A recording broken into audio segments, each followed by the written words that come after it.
पहाड़ की छोटी पगडंडियों से निकलकर जापान की चमकती सड़कों तक पहुंची एक कहानी। एक ऐसा युवा जिसने गरीबी देखी, संघर्ष जिया और आज उत्तराखंड के सैकड़ों सपनों को रोजगार में बदल दिया। देखिए, ग्राम भिगुन से जापान तक सचिन नौटियाल की प्रेरक यात्रा। सिर्फ सफलता नहीं, बल्कि अपनी मिट्टी से जुड़े रहने की कहानी।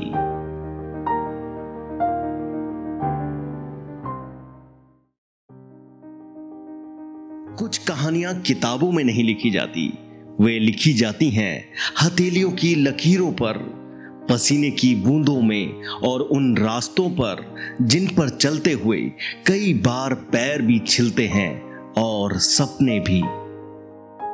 उत्तराखंड के जनपद टिहरी अंतर्गत बूढ़ा केदार के छोटे से गांव भिगुन से निकला एक लड़का, जिसने पहाड़ की सीमाओं को मंजिल नहीं माना और अपनी मेहनत से जापान की धरती पर भारतीय स्वाद और उत्तराखंड की पहचान खड़ी कर दी। यह कहानी है सचिन नौटियाल की। धार्मिक संस्कारों वाले परिवार में जन्मे सचिन नौटियाल का बचपन भी किसी आम पहाड़ी बच्चे जैसा ही था। पिता कथावाचक थे, घर में आध्यात्म था, लेकिन बेटे की आंखों में कोई और ही कथा लिखी जा रही थी। दूसरे जहां नौकरी के सपने देखते थे, वहां सचिन लोगों को खिलाने और अपने दम पर कुछ खड़ा करने का सपना देख रहे थे। उन्होंने कम उम्र में गांव में दुकान खोली, मुर्गी पालन शुरू किया, क्योंकि सपने कभी संसाधन नहीं देखते। 12वीं के बाद जब मैं 12वीं की परीक्षा घर से हुआ कि तो आप आगे शिक्षा आगे करो, कॉलेज ज्वाइन करो, तो मुझे पहले बहुत मना किया गया कि नहीं जाना है। तो मैंने एक बहाना बना करके, मेरा दोस्त था गांव का यही और हेमंती नाम से, तो उसको साथ लेके हमने कहा कि हम दिल्ली जाते हैं चाचा जी के पास। तो चाचा जी के पास गए तो चाचा जी ने कहा कि भाई क्या करना है, कि आपकी छुट्टी में आ रहे हो, फिर जाओ वापस। मैंने नहीं चाचा जी, मैंने को तो आप यहीं रहना है, मैंने नहीं जाना गाँव, मैंने नहीं पढ़नी पढ़ाई। चाचा जी ने कहा नहीं, होटल में नहीं जाना है। तो स्टार्टिंग में चाचा जी ने मुझे अपने साथ ही, वो कहते पंडिताई, चाचा जी पंडिताई करते थे दिल्ली में, कि पंडिताई कर लो। तो मैं 2 या 3 बार के पंडिताई में गया। हकीकत मुझे पंडिताई बिल्कुल जमी नहीं, क्योंकि मुझे ना तो कोई पंडिताई आती थी और उसमें जो पैसा मिलता था तो उसका मुझे लगता कि मैंने इसमें कुछ मेहनत नहीं की और मुझे मिला है, मुझसे ज्ञान नहीं है मुझे, और मैं एक मेहनत करके पैसा कमाना चाहता था। तो मैं क्विट कर दिया वहाँ पे। मैंने कहा चाची मैं नहीं करूँगा, आप तो इतने बड़े पंडित हो, मुझे कहीं आपका जानने वाला तो मुझे होटल में लगा दे। कि मैं पंडित आदमी, मैं कहाँ होटल में लगाऊँ तेरे को। उन्होंने मुझे द हंस प्लाजा 12 खम्बा रोड पे, उनका गोयल कोई पंडित जजमान थे, उन द हंस प्लाजा 12 खम्बा रोड पे उन्होंने मुझे वहाँ पर उनकी सिफारिश से लगाई, वहाँ पे लगाया। साल 1996, दिल्ली, भीड़, भाग दौड़ और एक पहाड़ी लड़के की जेब में सिर्फ उम्मीद। 12 खम्बा रोड के एक होटल में हेल्पर का काम मिला। कभी बर्तन, कभी सर्विस, कभी इंतजार। लेकिन जिसने पहाड़ की चढ़ाई देखी हो, उसे मंजिल की ऊंचाई नहीं डराती। दिल्ली, पंजाब, हरियाणा, कई जगह काम किया। छोटे पदों से शुरू होकर धीरे धीरे सीनियर शेफ तक पहुंचे।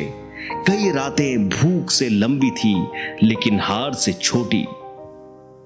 10 रेस्टोरेंट में मैंने लगभग काम किया है।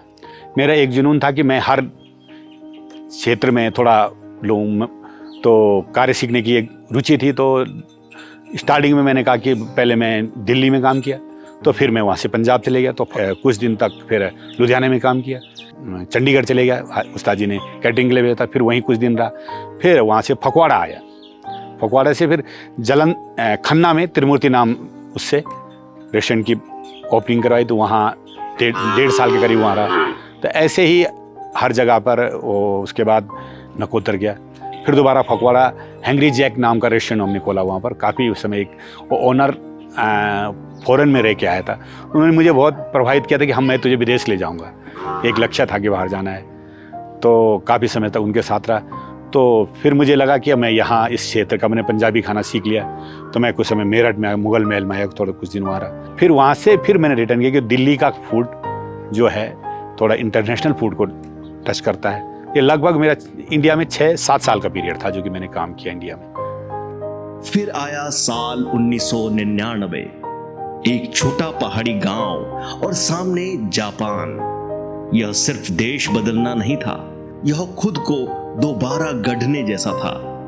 नई भाषा, नया स्वाद, नई संस्कृति, जहां भारतीय मसालों की जगह सादगी थी और जहां पहचान नहीं प्रदर्शन बोलता था।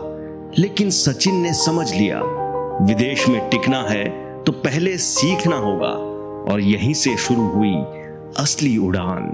इंडिया में काम करने के बाद मुझे 99 के 11 अगस्त को मेरा जो वीज़ा अप्लाई हुआ और मेरा यहाँ से फ़्लाइट हुआ। मेरी फ़्लाइट जो थी न्यू दिल्ली से कांसाई इंटरनेशनल एयरपोर्ट पे थी।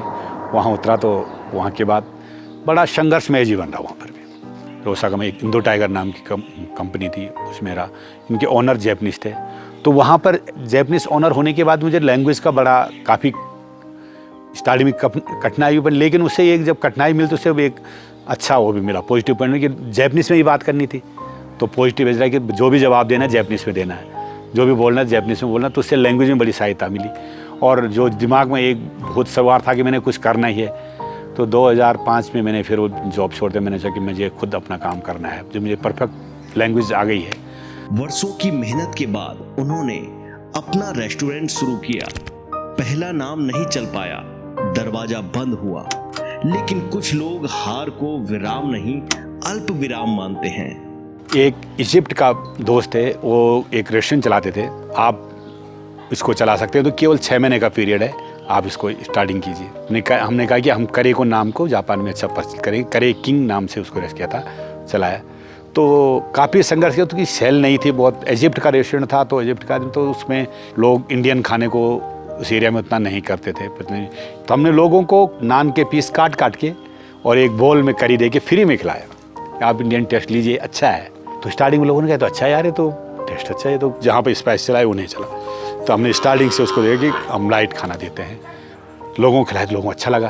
तो जब उस इजिप्ट वाले की 15 मान सेल थी और हम उसको 110 मान तक ले गए थे, अपने टेस्ट से ग्रोथ करके लोगों को खिला के, क्योंकि वो इजिप्ट का लोगों का एग्रीमेंट था, हमें 6 मंथ का था। तो हमने इतनी मेहनत करके वहाँ पे किया था, तो मैंने कहा ये तो बड़ा गलत हो गया, हम 6 महीने तक मेहनत करी, अब तो क्या होगा। फिर वही प्रॉब्लम आई, नाम वाली प्रॉब्लम आई, तो मैंने फिर वहाँ से क्विट किया कि मैं अब दूसरी जगह पर कुछ नया सोचना पड़ेगा। मतलब 2 रेस्टोरेंट फेलियर हो गया था, 2 रेस्टोरेंट। तब मैंने फिर क्या किया कि मैं स्पाइस किंगडम नाम से, स्पाइस का राजा, तो उस कंपनी में मैंने फ्रेंचाइज लिया, उस कंपनी को चलाया। तो कुछ समय तक चलाया, तो फिर उनके साथ भी इतना सीखने को मिला। और फिर मैंने सोचा कि यार इसमें तो 2009 में मेरे को एजुकेन वहाँ का परमानेंट रेजिडेंस मिल गया था। तो मैंने कहा भाई इतना जब अनुभव हमने ले लिया है, तो उसको अब हम क्यों ना परमानेंट अपनी ब्रांड बना लेते हैं कोई। तो मैंने उसके बाद नमस्ते गणेशा नाम से अपनी कंपनी बनाई। और फिर शुरू हुआ नमस्ते गणेशा, और देखते ही देखते यह सिर्फ रेस्टोरेंट नहीं रहा, यह जापान में भारतीय स्वाद की पहचान बन गया। आज 12 से अधिक रेस्टोरेंट, 250 से ज्यादा कर्मचारी और सैकड़ों सपनों की रोजी। तो हमने काफ़ी लोगों को अपने से जोड़ा, काफ़ी लोग अपने मित्र थे, अपने दोस्त थे, होटल वाले थे, जितने रिलेशन वाले थे। तो लगभग मुझे मेरे अपने कंपनी को कहते हैं घनसाली पट्टी, हमारे पास घनसाली की पट्टी के लोग हैं। जब ये 100 लोग हमारे पास काम कर रहे हैं, और लगभग हमारे ग्रुप में जितने सारे मेरे दोस्त फ्रेंड्स के ग्रुप, लगभग हम जो साथ में मिलके काम करते हैं, हम 400 से 500 लोगों का ग्रुप है जो हम सब वहाँ पर जापान में रोज़गार दे रहे हैं। हमारी काफ़ी कंपनी वहाँ पर है, जो स्पाइस किंगडम है, नमस्ते गणेशा हो गया, रॉयल इंडिया हो गया, जग हरी हो गई, ऐसी 8-10 कंपनियाँ हैं जिनसे हम मिलके ग्रुप कर रहे हैं अपना।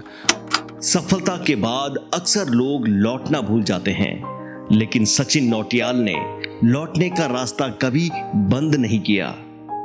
गांव के युवाओं को जापान बुलाया, रोजगार दिया और गांव में चकबंदी कर फलदार पौधों और स्थानीय वनस्पतियों का बड़ा बाग विकसित किया, क्योंकि उनकी नजर में विकास का अर्थ सिर्फ खुद को आगे बढ़ाना नहीं, बल्कि पीछे छूटे लोगों को साथ लेकर चलना है। 2001 में शादी हुई है मेरी, धर्मपत्नी का नाम अनीता नौटियाल। उनका रोल काफ़ी रहा, उन्होंने संघर्ष किया, साथ में बच्चों को संभाला और मुझे टाइम दिया जिसमें मैं अपनी लाइफ में आगे बढ़ पाया। पर जब पिताजी मेरे से बाद में बहुत प्रभावित हुए। पिताजी का जो स्वभाव था वो हम कभी भूल नहीं सकते, हमारे जीवन में अमर हैं। मेरे साथ 3 महीने जापान में रहे हूँ, उसके बाद इंडिया आए थे। बड़ा कुछ समय लास्ट में नहीं दे पाया उनके पास, विदेश में रहने के कारण से, कि बड़ा भावुक पल होते उनकी यादों का आने। उनका जो स्वभाव था बहुत ही शील स्वभाव था और उन्होंने हमें हमेशा शिक्षा दी है कि बेटा ईमानदारी और मेहनत रखोगे तुम जीवन में हमेशा तुम आगे करोगे। 5 साल तक लगभग बच्चों को कोई वहाँ किताब पढ़ाने का कोई बड़ा खास नहीं, कि उनको रूल सिखाए जाते पूरे, कि तुम्हारे दिनचर्या के जो रूल है कि तुमने उठना है सुबह, कि सामान के लिए जाना है तो किस तरह से। और जापान कल्चर में क्या है कि लाइन में लगना एक आम वो है, पेशेंस है। जापानी के अंदर जो पेशेंस है और बहुत बड़ा मुझे लगा कि इतना इस हमारे युवाओं के अंदर ऐसा पेशेंस आ जाए, हमारे अधिकारियों के लोग जो कार्य करने वाले लोग उनके अंदर पेशेंस आ जाए। और ईमानदारी बहुत कूट के भरी है ईमानदारी, बिल्कुल जो कोई टेबल के नीचे वाला काम है ही नहीं। जो काम होना है ओपन होना है और समय से होना है। हर कहानी एक मंजिल होती है, लेकिन कुछ कहानियां मंजिल पर नहीं रुकती, वह रास्ता बनाती हैं। भिगुन से जापान तक का यह सफर सिर्फ सचिन नौटियाल की सफलता नहीं, यह उस पहाड़ की जीत है जिसे अक्सर लोग सीमित समझ लेते हैं।